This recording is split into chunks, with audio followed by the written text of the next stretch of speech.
Welcome to the fourth Hayley-Roxanna Crafts quick crochet video, where I share information, hints and tips on one area of crochet in a short video.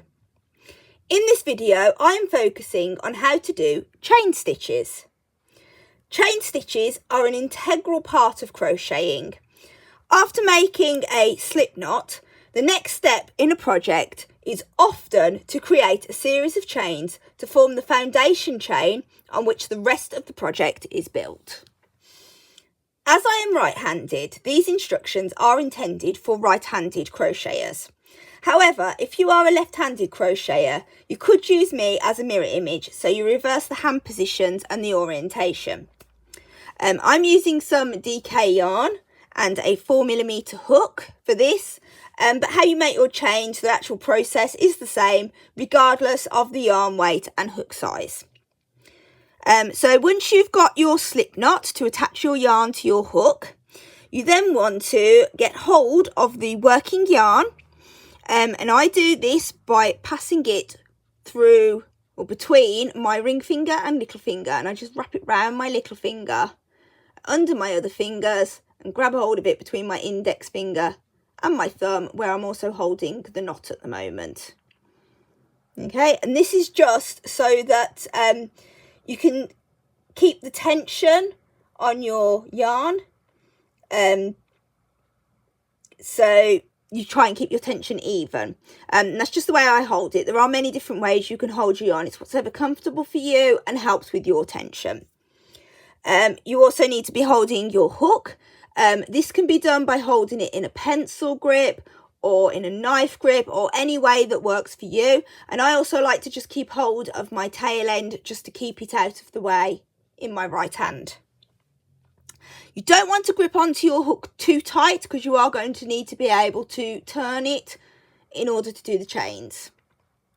And then you want to take your working yarn and loop it from the back to the front over your hook, and that's why you need to be holding on to the knot, because otherwise the knot turns with it. You can take it over like that, or you can grab it by moving the hook, whatever works for you, but you want it over like that. And then you just gently turn your hook so the hook's got hold of that yarn, and you're going to pull it through the loop that was made by your slip knot, like so. And I always just slide it back down to the thickest part of my hook to make sure that I'm getting the sizing correct. And then that is the process that you repeat to make the required number of chains that you need. So if I wanted 6 chains, I would do this 5 more times, like so. So it's yarn over and pull through. That's 3.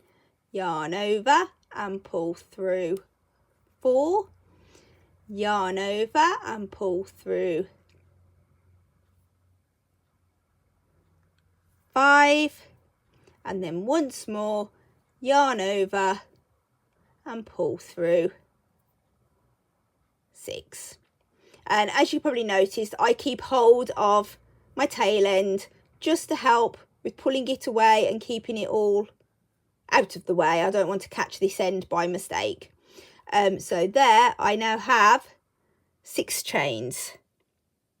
It can take some practice to get your chain stitches to be the same size, and you also need to remember that the loop on your hook does not count as a stitch.